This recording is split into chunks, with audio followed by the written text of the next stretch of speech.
नमस्कार, नवक्रांति मीडिया में आपका स्वागत है। मैं हूं संदीप शर्मा। मेरे साथ भारतीय जनता पार्टी के वरिष्ठ नेता विजय गोयल साहब हैं।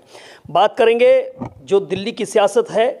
दिल्ली में 17 योद्धा जो हैं वो उतार दिए हैं। आम आदमी पार्टी ने 21 प्रत्याशियों की सूची कांग्रेस पार्टी ने भी जारी नहीं कर दी, लेकिन अभी भारतीय जनता पार्टी की सूची का इंतज़ार हो रहा है। वहीं आम आदमी पार्टी जो है हमलावर है अलग अलग मुद्दों को लेकर, उन्हीं पर बात करेंगे। सबसे पहले गोयल साहब, मुद्दा जो है वो लॉ एंड ऑर्डर का ले लेते हैं।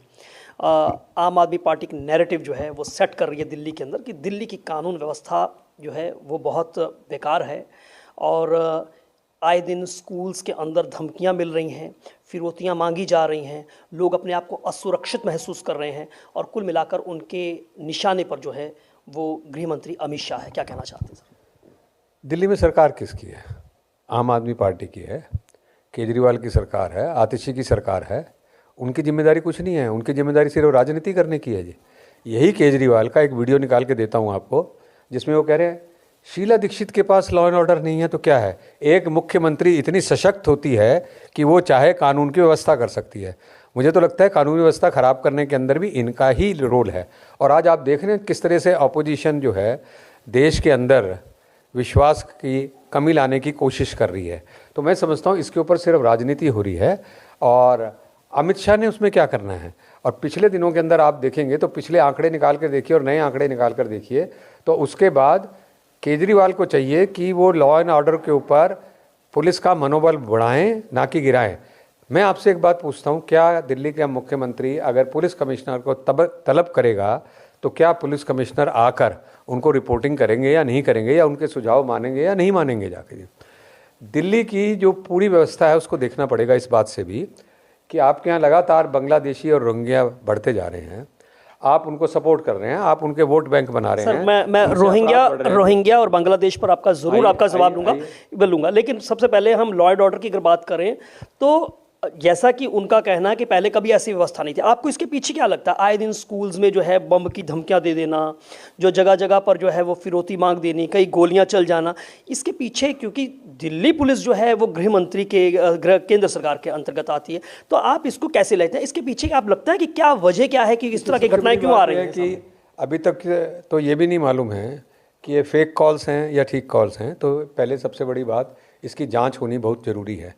कोई समय था जब आपने देखा होगा दिल्ली के अंदर बम ब्लास्ट होते थे, आतंकवादी घटनाएं थी। अभी कोई बम ब्लास्ट तो नहीं हो रहा ना जी।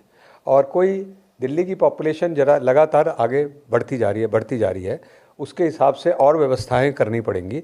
तो मैं ये समझता हूँ कि स्कूल वाली जांच चल रही है और भगवान का, ईश्वर का शुक्र है कि अभी कोई ऐसी घटना नहीं हुई है। तो कहा नहीं जा सकता कि इस सब के पीछे कौन है। यानी आपको लगता है कि पीछे कौन है? कोई साजिश भी हो सकती है? आपको ऐसा आशंका लग रहा है कि इसके पीछे साजिश भी हो सकती है, सरकार को बदनाम करने की एक कोशिश भी हो सकती है। कौन बदनाम कर सकता है? और कोई भी कर सकता है। आजकल तो पॉलिटिकल पार्टियां भी तैयार बैठी हैं इस कामों के लिए। आप देख ही रहे हैं कि अमित शाह ने पार्लियामेंट में डॉक्टर भीमराव अंबेडकर के बारे में कुछ बोला नहीं और उन्होंने 2 लाइनें निकालकर उसी को चलाकर ये दिखा दिया है कि मान लो अम्बेडकर विरोधी हैं। अरे भाई, ये जो पंच तीर्थ बनाए ये किसने बनाए थे? प्रधानमंत्री मोदी ने बनाए। और अम्बेडकर का जितना अपमान कांग्रेस ने किया, मुझे उसके उदाहरण देने की जरूरत नहीं है। 2 बार उनको लोकसभा का चुनाव लड़ा दिया, मजबूर कर दिया उनको कैबिनेट से इस्तीफा देने के लिए पंडित नेहरू ने। और उसके बाद भी पंडित नेहरू ने चिट्ठी में लिख दिया अम्बेडकर के बाहर जाने से कोई फ़र्क नहीं पड़ता है। तो ये सब चीज़ें तो घटनाएं सामने नज़र आ रही हैं। मोदी जी ने जितना दलित के लिए, ओबीसी वर्ग के लिए और पिछड़े वर्ग के लिए काम किया है, पूरा रिकॉर्ड निकाल कर आप देख लीजिए, उसी से पता चलेगा कि डॉक्टर अंबेडकर का सच्चा अनुयायी कौन है। चलिए, आपने जो है हमला जो है लगातार गृह मंत्री पर किया जा रहा है, आपने उनकी बात कही है। अब आपके भारतीय जनता पार्टी के राष्ट्रीय अध्यक्ष जेपी नड्डा जी पे आ जाते हैं। आपने रोहिंग्या और बांग्लादेशियों की बात की है, घुसपैठियों की बात की है, इसी को मुद्दा बना रहे हैं। उनका कहना है कि देखिए, संजय सिंह ने भी जिस तरह से कहा और अब जो है अरविंद केजरीवाल भी उस पर हमलावर है कि हमारे पूर्वांचल के भाइयों को जो है वो बांग्लादेशी और रोहिंग्या कहा जा रहा है। ये जो एक तरह से पूर्वांचलियों के मन, ये जो उसके ऊपर कौन कह रहा है? आपने देखा संजय सिंह जिस तरह से वो बोले, उन्होंने बात की उनके बोलने से संजय सिंह की क्रेडिबिलिटी नहीं, क्या है? ये जो अब देखिए, सांसद तो हैं। नहीं, सांसद हैं तो ठीक है, पर सांसद होने का मतलब ये नहीं है। पार्लियामेंट के अंदर मैं देख रहा हूँ केजरीवाल के, आप लगातार बयान देखिए, विधानसभा के अंदर खड़े होकर किसी के बारे में भी कुछ भी बोलते हैं तो कोई उस पर विश्वास करता है क्या? जरा पार्लियामेंट से बाहर आके बोलें। विधानसभा में बाहर बोले ताकि उनके ऊपर मुकदमे दर्ज हों तो पता चलेगा उनको। बोल दिया सर, बोल दिया। अरविंद केजरीवाल ने भी बोल दिया है, वो संजय सिंह ने भी इसी के ऊपर, पूर्वांचलियों के ऊपर जो है वो इसी स्टेटमेंट को लेकर वो बोल रहे हैं कि जेपी नड्डा ने जो है पूर्वांचलियों का अपमान किया है। इसको पूर्वांचलियों को जेपी नड्डा जी ने कब कहा? सवाल तो उसका कोई प्रूफ है, कोई प्रमाण आ रहा है क्या? आप कुछ भी बोलते हैं, इसीलिए तो आप जेल गए थे इतने दिनों में। इसका मतलब आप मुकदमा दर्ज करवाएंगे ना आप? यानी कि आपने कहा कि संसद से बाहर आके बोले तो अब ये विधानसभा पर उन पे मुकदमे भी दर्ज होंगे और जनता के सामने वो नंगे भी विजय गोयल करवाएंगे। और अभी आप देखिए ना, दुनिया इतना बड़ा शीश महल बना दिया, तो अभी उसको एक्सेप्ट कर रहे हैं क्या कि मैंने शीश महल के ऊपर करोड़ों रुपए खर्च कर दिया? तो इनका क्या है, इनकी क्रेडिबिलिटी क्या है? एक वीडियो इधर रखिए, केजरीवाल कुछ कह रहे हैं, एक वीडियो इधर रखिए, केजरीवाल कुछ कह रहे हैं, किसी और के नहीं है। उन्हीं के दोनों वीडियो रखते जाइए और ऐसे 100 वीडियो आपको लाइन में लगा के मिल जाएंगे, अपने चैनल पे चलाइए। चलिए सर, एक आखिरी सवाल पूछना चाहता हूं कि बहुत लंबा वनवास जो है वो आपका 26 साल का वनवास जो है वो भारतीय जनता पार्टी का हो गया। क्या वो 1998 में जो वनवास शुरू हुआ था, साल 2025 के अंदर वो वनवास खत्म होगा? भारतीय जनता पार्टी जो है वो वापसी करेगी? नहीं, आप अगर सरकार आने से वनवास कह रहे हैं तब तो बात ठीक हो सकती है, पर आप देखिए ना, 2013 में तो हमारी सरकार आई हुई थी और हमने आम आदमी पार्टी से ज़्यादा सीटें जीती थी, पर उस समय हमने तय किया कि हम सरकार नहीं बनाएंगे। तो मैं समझता हूँ गलतियाँ तो होती हैं, ऐसा नहीं है मेरी पॉलिटिकल पार्टी से गलती नहीं होती, गलती सबसे होती है।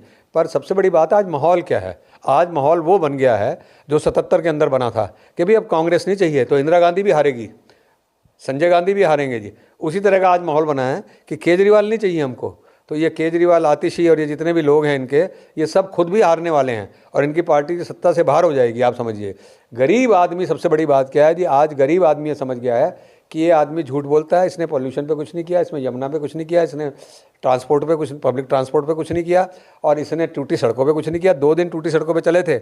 आप अगर चलने को तैयार हो तो मैं उन्हीं सड़कों पे अब जाऊँगा और देखना बनी या नहीं बनी सड़कें वो जाके। चलिए, तो केजरीवाल भी हारेंगी, आतिशी भी हारेंगी, ये दावा जो है वो विजय गोयल का है और 1977 की याद दिलवा रहे हैं कि 77 वाला हाल जो है वो 2025 में जो है वो आम आदमी पार्टी के साथ में होगा। देखना होगा 2025 के चुनावों में, अब चंद दिन बाकी रह गए हैं, जनता जनार्दन क्या फैसला लेती है। संदीप शर्मा, नवक्रांति मीडिया, दिल्ली।